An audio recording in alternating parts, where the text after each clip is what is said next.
ॐ सहना भवतु सहनौ भुनक्तु सह वीर्यं करवावहै तेजस्विनावधीतमस्तु मा विद्विषावहै ॐ शान्ति शान्ति शान्तिः।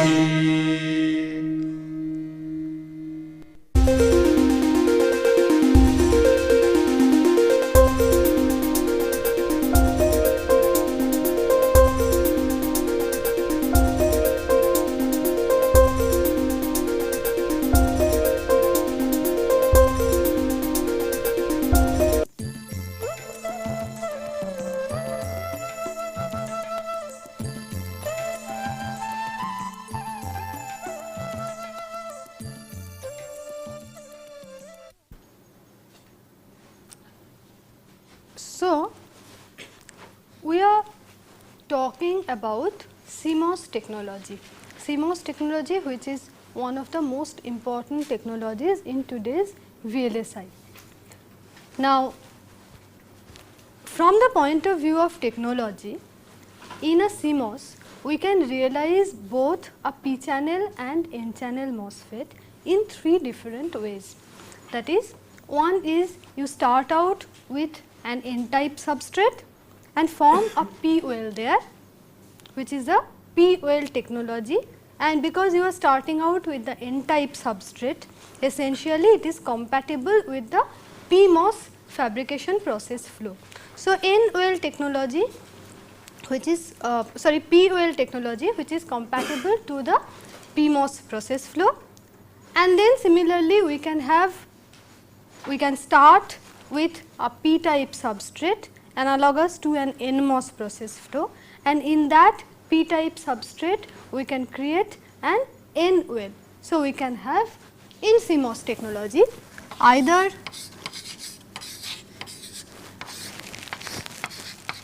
a P well or an N well, or better still, we can start with a very low doped substrate material, nearly intrinsic, and we can have both the wells, which is called the twin well or twin tub technology. Twin well or twin tub. These are the 3 different ways in which a CMOS can be realized. Okay. Now, in this twin well technology, again we can have either a true twin well, that is, in which case you really start out with a nearly intrinsic substrate and you dope both a P well and an N well. The other possibility is to have a secondary P or N well.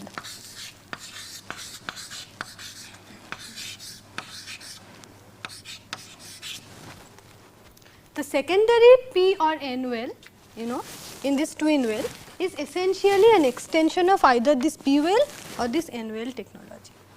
Okay. In this secondary case, again essentially you start either with an N type substrate, okay, and then essentially you create in that N type substrate, you essentially create a P well only, okay, but you do a deep substrate implantation to prevent the punch through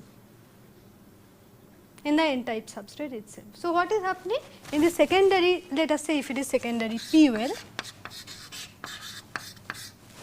you are starting with an N type substrate, you are actually creating a P well here. Okay. So, see basically it is an extension of this P well only.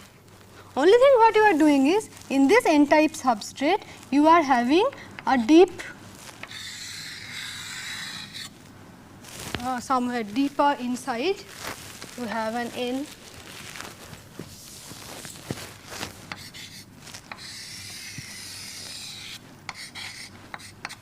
to prevent punch through. Okay. So, this is the secondary P well.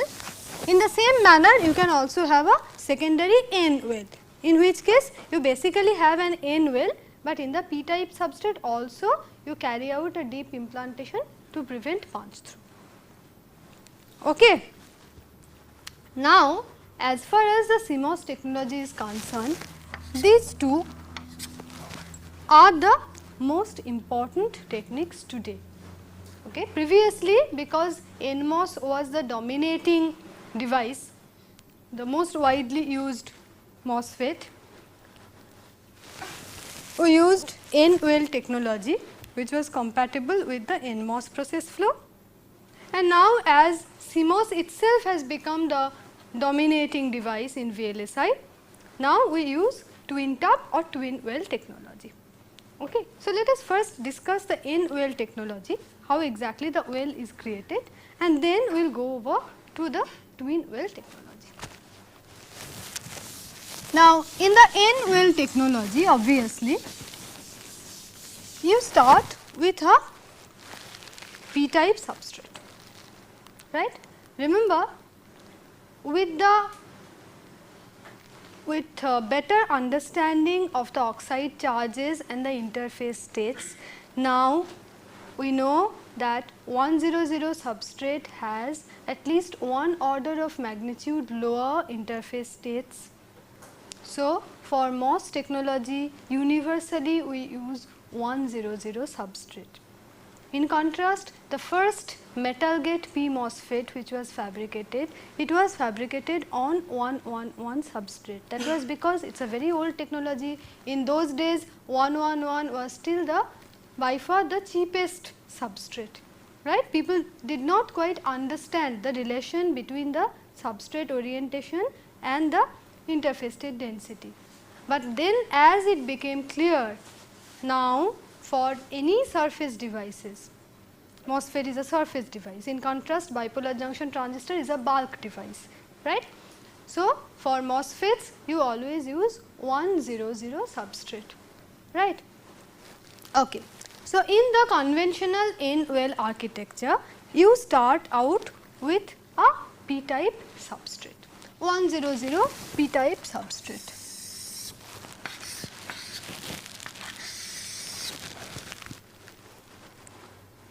Right.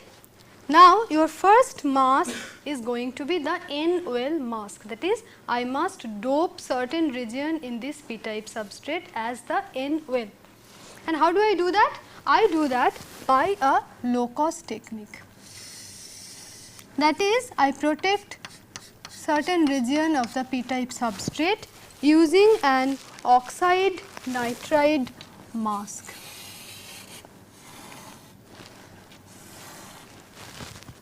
This is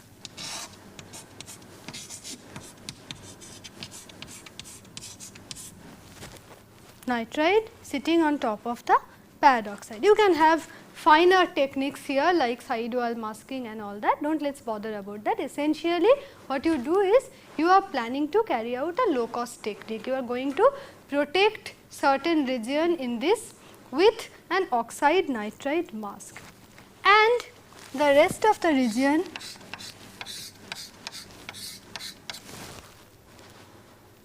you are going to have a phosphorus implant. Okay. So, you see this implantation can be a blanket implantation.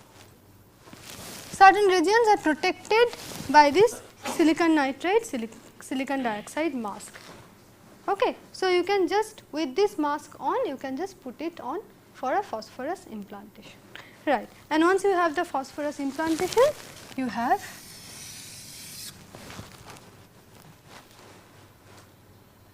certain regions doped N type. Okay. Now, in the next step, you carry out the drive in, okay, in an oxidizing ambient. You see, you want to have an well, you want to have a deep NP junction, right. So, you carry out the drive in an oxidizing ambient. So, what will happen? oxide will form over the regions which are not protected by the nitride and oxide mask. So, what I will have is, I will have the oxide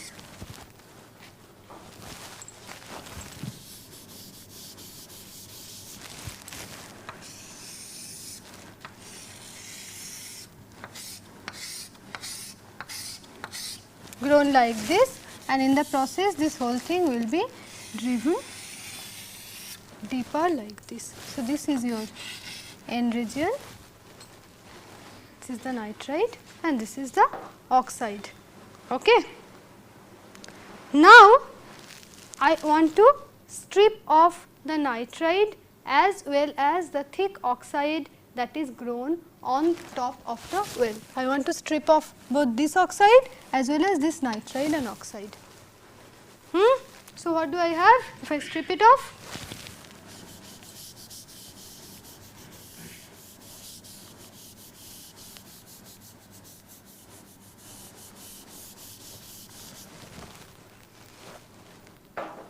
Right? I create a step in the semiconductor. What is the purpose of this step? This step actually signifies the position of the N well.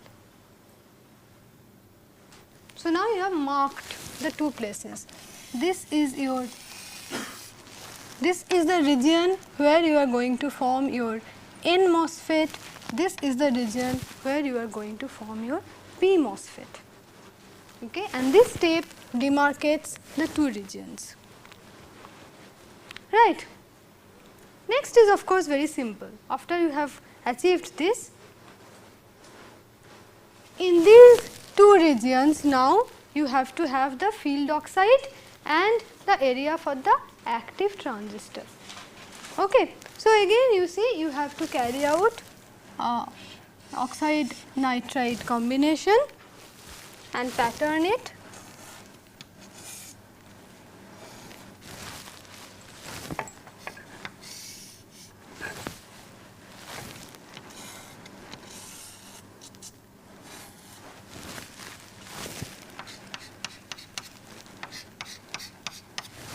And then carry out low cost.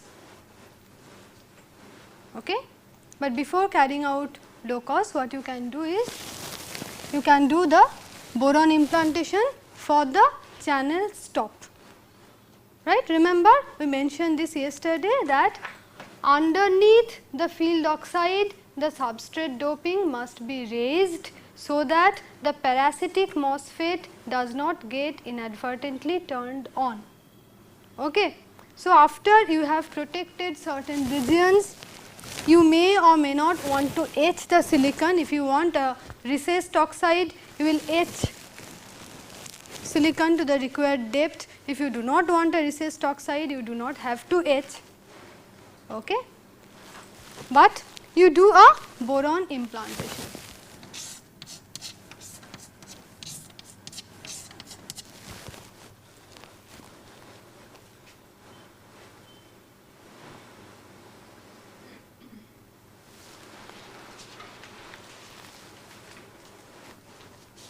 And of course, when you are doing this boron implantation, you have to prevent this implantation from going into the N well. So, this region must be masked with photoresist. You are using ion implantation, so no problem, photoresist can be used as a mask, and there also you see this indentation will come in very useful to align the photoresist mask onto the N well. Okay. So, now you have done the boron implantation, which is the channel stop implantation for the NMOS, and in the next step you grow the thick oxide.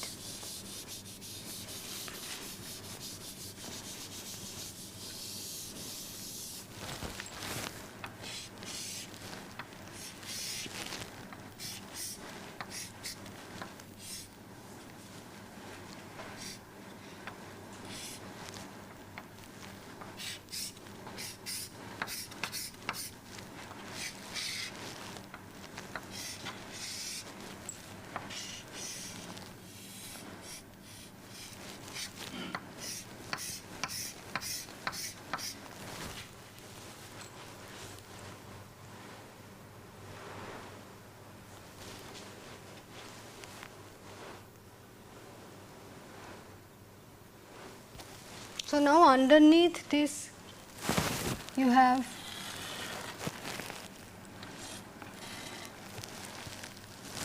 boron implantation. Maybe I should just show it with dots.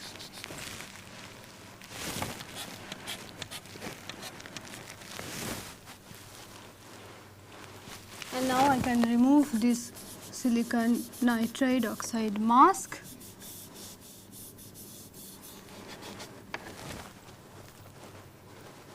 So, you see you have your two active transistor areas defined, right. Rest is all protected by thick field oxide. You have your N well, this is the region where your PMOS is going to be spaced, this is the region where your NMOS is going to be spaced. You have done the channel stop implantation to stop the parasitic MOSFET from getting inadvertently turned on. Next you can just follow it up with gate oxidation, gate polysilicon deposition, patterning and source and drain diffusion.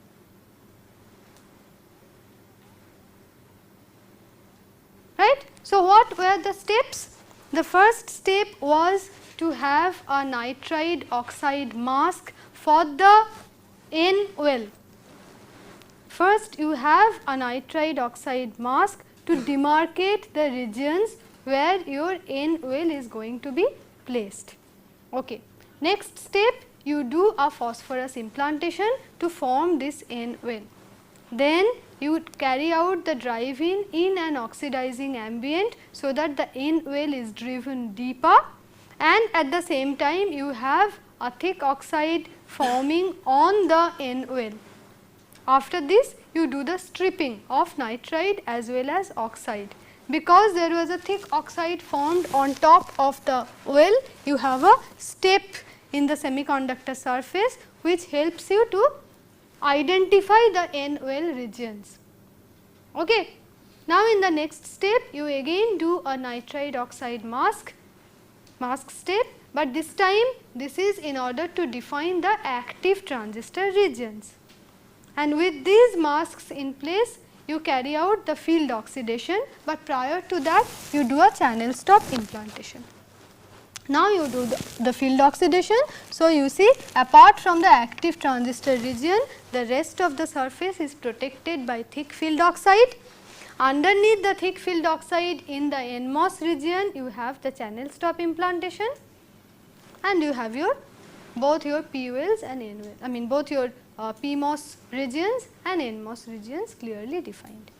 So, now you can follow it up with gate oxidation, patterning, source and drain diffusion. Okay. So, this is the conventional N well technology, which is compatible with the NMOS technique. Okay. Now, in the twin tap technology, of course, will form actually two wells. In this case, we have formed only one well, that is the N well. In the twin tap technology, we are going to actually form two wells. Okay. So, you start with a very low doped p type substrate, very low doped p type substrate. Okay. So, let me start with a very low doped p type substrate.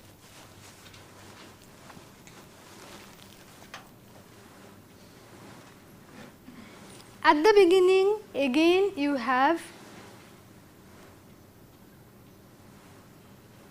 a locus, that is, you first of all protect certain regions using the pad oxide and the silicon nitride.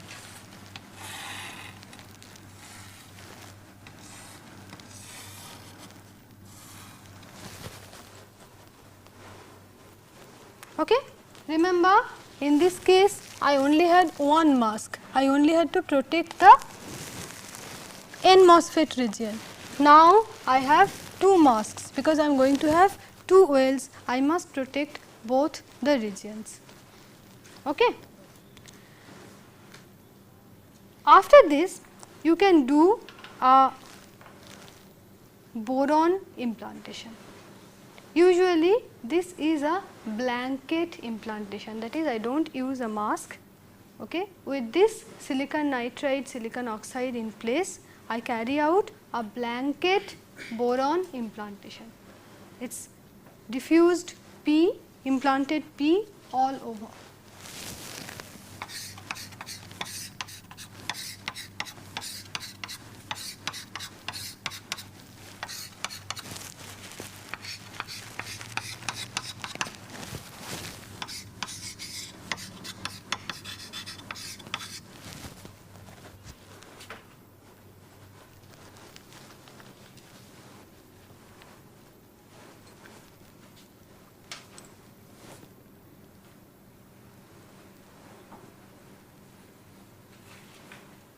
Okay.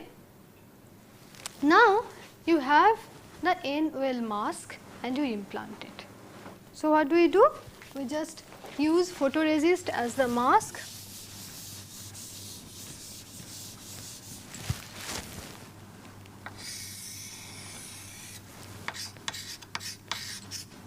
And the rest of the region we do phosphorus implantation.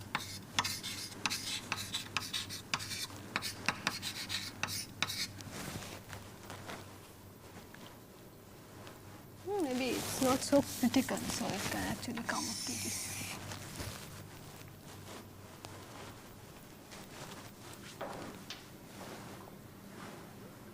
If we do a phosphorus implantation, this implantation dose is much higher than the previous boron implantation.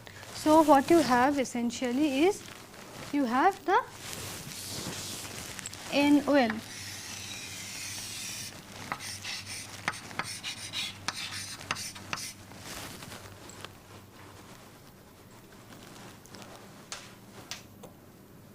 Okay.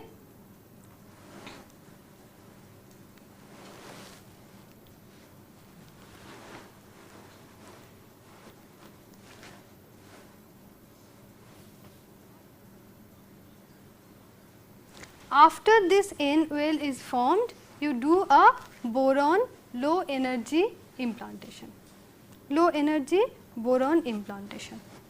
So, what you have is you just protect this region now.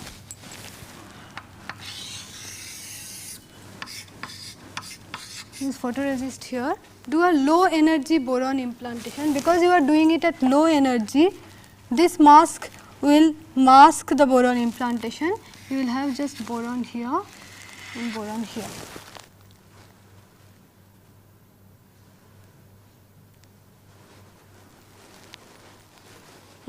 So, essentially what you are doing now is the channel stop implantation for the N channel MOSFET.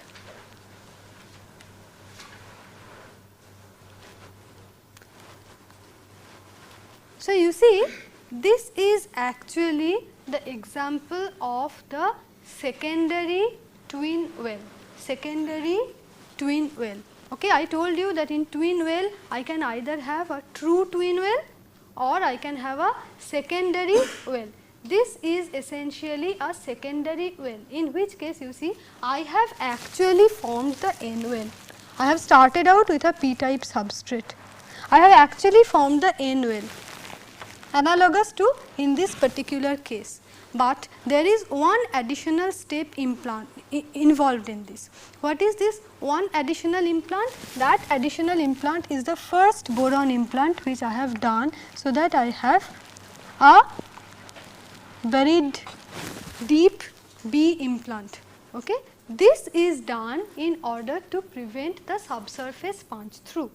So, essentially this technology is analogous to the N-well technology. The only difference is in this additional boron implantation, which is helping to prevent subsurface punch through. So, this is an example of the secondary N-well twin tub.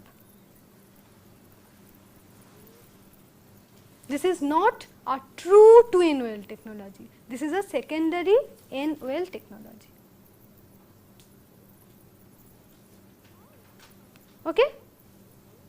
Now, let us come to a true N-well technology, true twin well technology.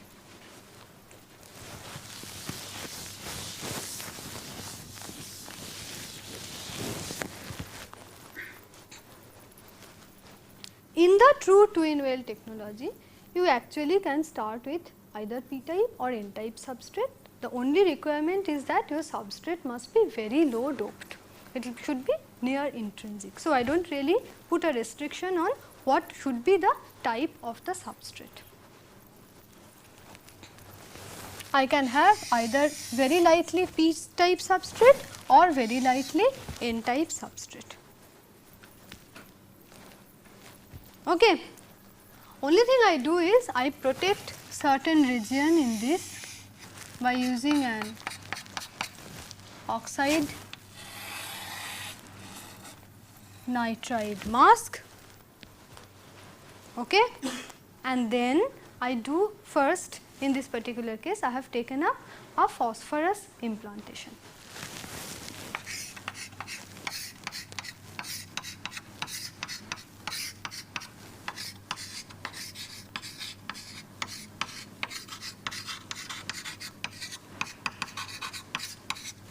So that you have your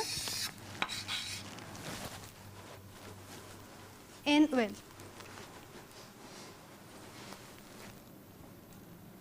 Okay. Now you see, now you carry out an oxidation over the N well.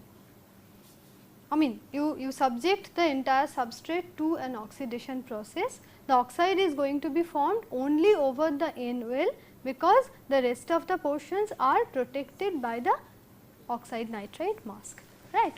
And while you are doing this oxidation, this N well would also be driven deeper.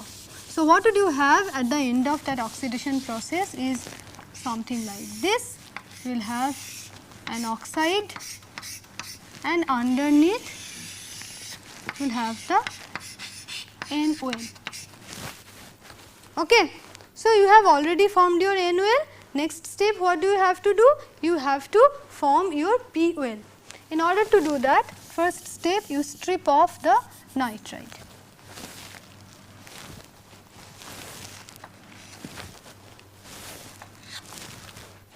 Okay. Now, I carry out a boron implantation. I do a P-well implantation. Now, the interesting thing is, usually in these kind of twin well technologies, you know, we use mask for one well. Already I have used that mask for the N well. Okay. I protected certain regions using the oxide nitride mask, and then I have done the phosphorus implantation.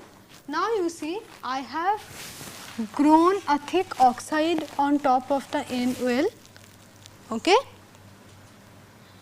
while on top of the rest of the portion there is only a very thin oxide. So, the implantation energy is such that it can penetrate this thin oxide, but it cannot penetrate this thick oxide, right. So, now when I want to carry out the P-well implantation, I do not have to bother about any mask. I can do a blanket implantation. The whole point is like this: as we are reducing the device dimensions, it becomes more and more critical if we have a lot of alignment, lot of mask alignment to do. Okay, the smaller the device dimensions are, the more difficult it is to align. So, we always want to go for self aligned technology, right, where one region is automatically aligned to the other. So, this is what we are achieving here. You see, we first defined a mask pattern.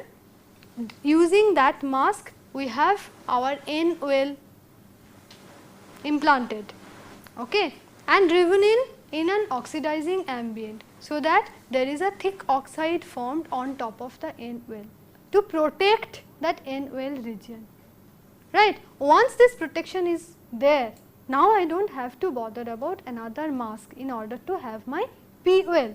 I can do a blanket implantation. The P well and the N well are automatically aligned to each other. Okay. This is the interesting point of this. So, then next what do? You do a boron implantation.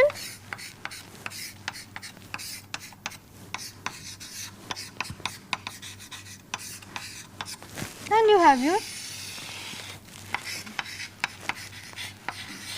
P well.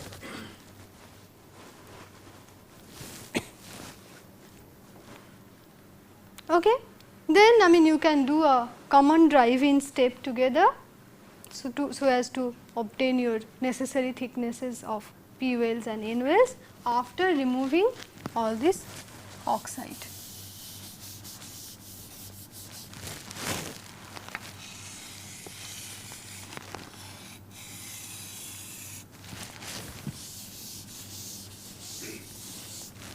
You have your P well and your N well, and demarcating the two regions you also have a step, right. So, you know the region where you are going to form your N MOSFET and the region where you are going to form your P MOSFET. So, what is going to be the next step? Next step is going to be your active area definition. So, again you form a low cost mask.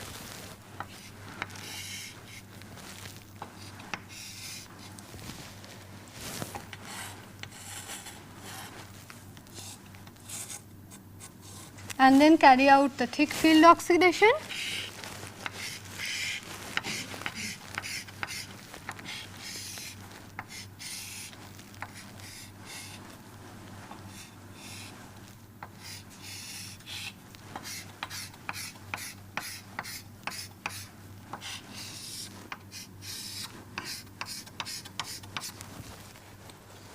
And then remove the low cost mask.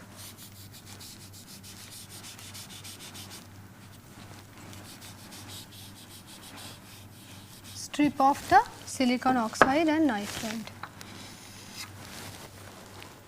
So, you see you have your P well, you have your N well, you have certain regions protected by the thick field oxide, and this rest of the portions are for your active transistors. So, this is a true twin well technology, a true twin well technology. You have formed really both a P well and an N well. Okay?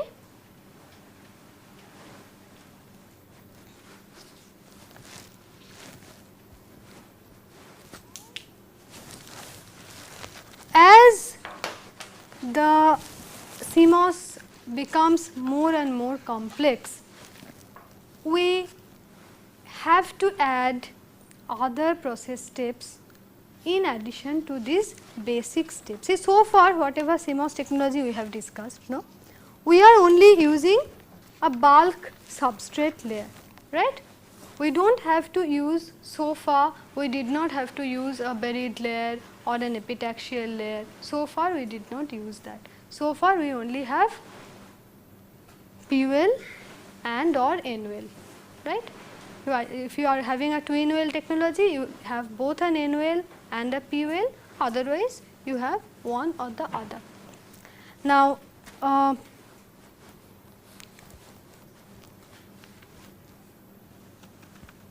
CMOS devices, however, can have a very serious problem called the latch up.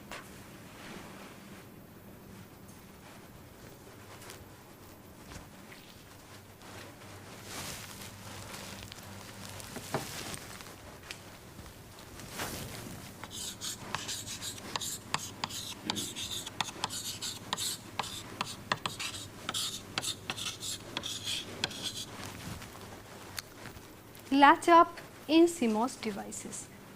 Okay. Now, you see a CMOS inverter, a basic CMOS inverter is something like this. You have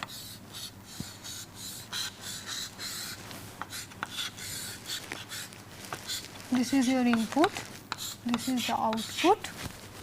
Okay. This is grounded, this is VDD. This is the basic CMOS inverter. The top one is the P channel device, the bottom one is the N channel device. You use the P channel device as the load, the N channel device as the driver, right. So, this is your basic CMOS inverter.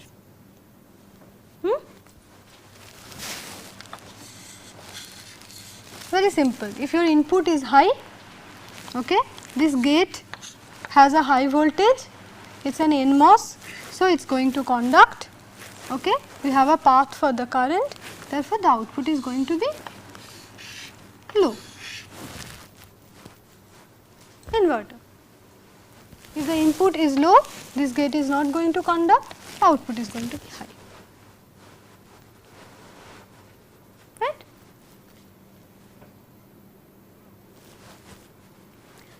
Now, if a CMOS inverter is connected like this in a transistor, I mean in a circuit, if I have a CMOS inverter like this,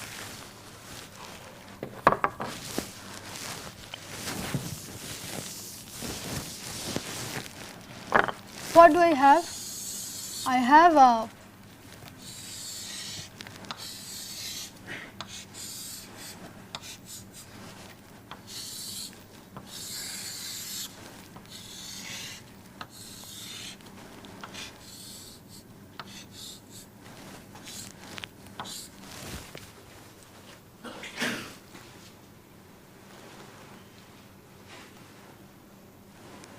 let us say this is my N well. So, this is my PMOS, P plus, this is N plus, two gates are tied together, right.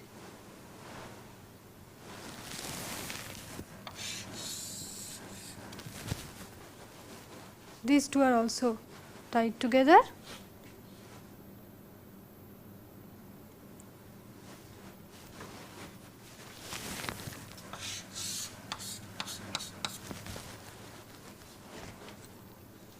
This N plus is grounded.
We usually have a P plus here, this is a substrate contact which is also tied up to this.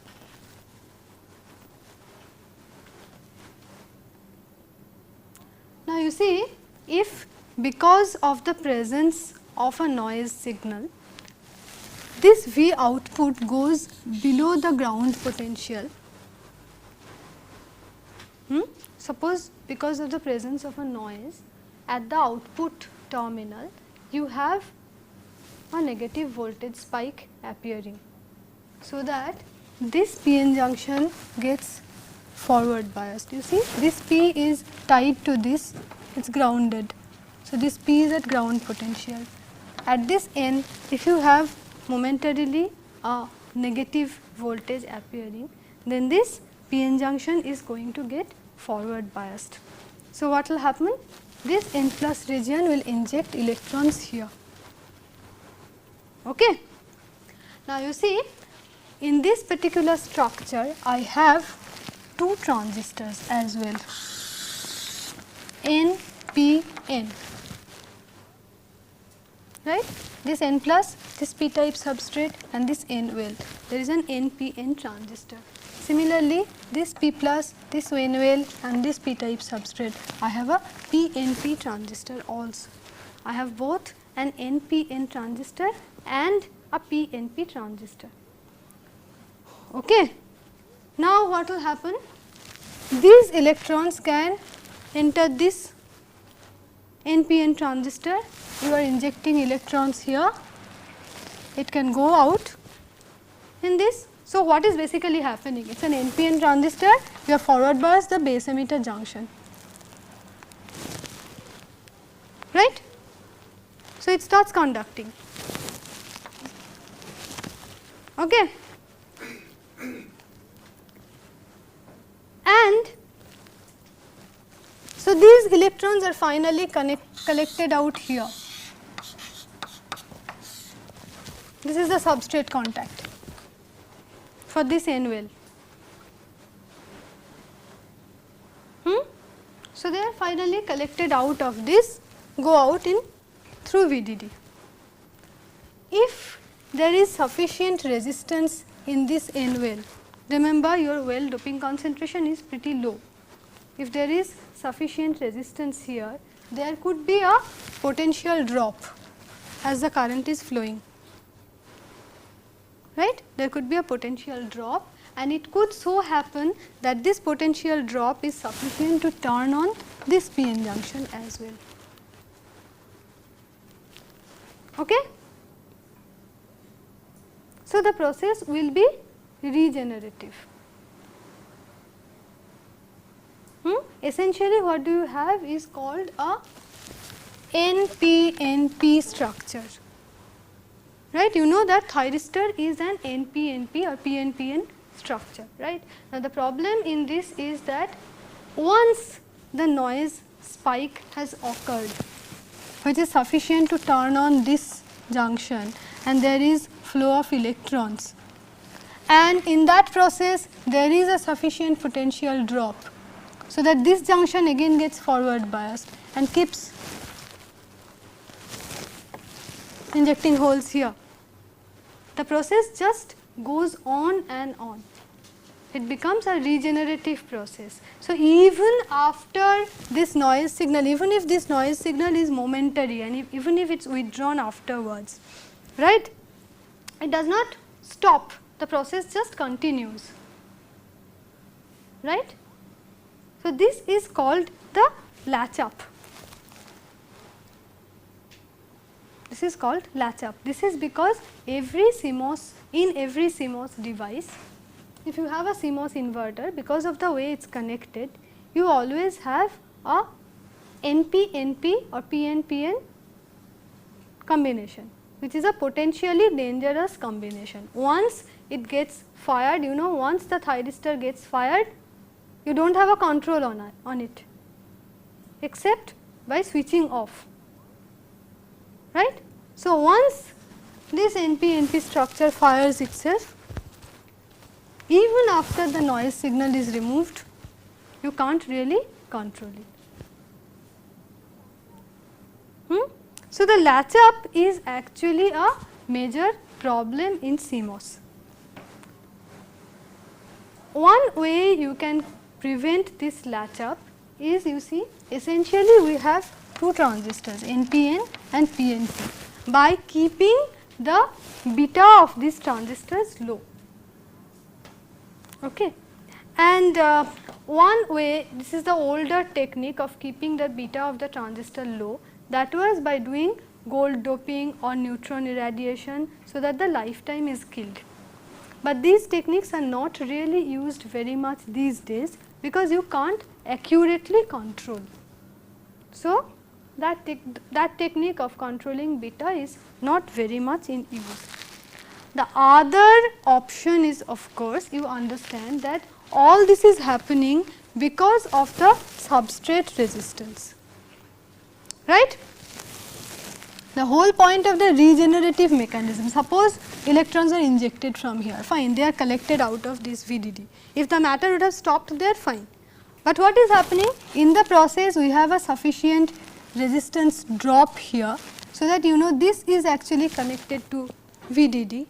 Okay. This point between this and this, you have a sufficient voltage drop, so that this N well is actually at a lower potential. That is what is making this PN forward biased. That is what is causing the regeneration problem, regenerative problem. So, the other possibility is you try to keep the well resistance low. You do not allow a sufficient resistance to be there in order that this regenerative mechanism can take place. But that has its drawback. How can I control the well doping concentration? How can I allow the well doping concentration to go high? If the well doping concentration is high, then the device is more prone to the body effect as well as to the capacitance effects. So, we cannot just like that allow the well doping concentration to go high. What then can we do? We can have buried layer, we can have an epi material, you can have this N well as a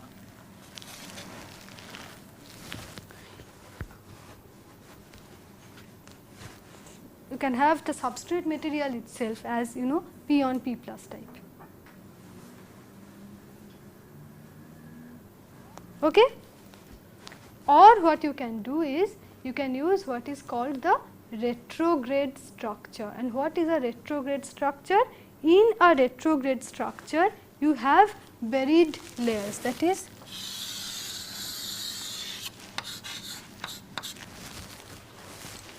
if I can have an N plus region here, then the current will always flow through this, right. But as far as the depletion layer is concerned, you still see the low doping concentration of the N well. I am cutting down the shunt resistance path without actually affecting the doping concentration of the well. So, this is called the retrograde structure, and the retrograde structure has now become quite popular in CMOS, in which case what we do is aligned with each well, P well and N well, we have a P plus or an N plus buried layers. Buried N plus layer with the N well, buried P plus layer with the P well, which actually brings the CMOS technology quite close to the bipolar junction transistors, because now you need to have the buried layers, right. So, you see one possibility will be to use steps analogous to the bipolar junction transistor. You just have a buried N plus as well as a buried P plus, and then on top of that you grow an epitaxial region, and then you just create your wells in that epitaxial region. Make sure that the epitaxial region is aligned to each other. I mean the well is aligned to the buried layers. So, this is one way in which CMOS technology is coming close to bipolar junction transistor technology, and which is in fact utilized when one is making the bi-CMOS devices. So, we will talk about the retrograde wells with epitaxy for CMOS in the next class, and then we will see how from there we can realize a bipolar junction transistor in the same process flow.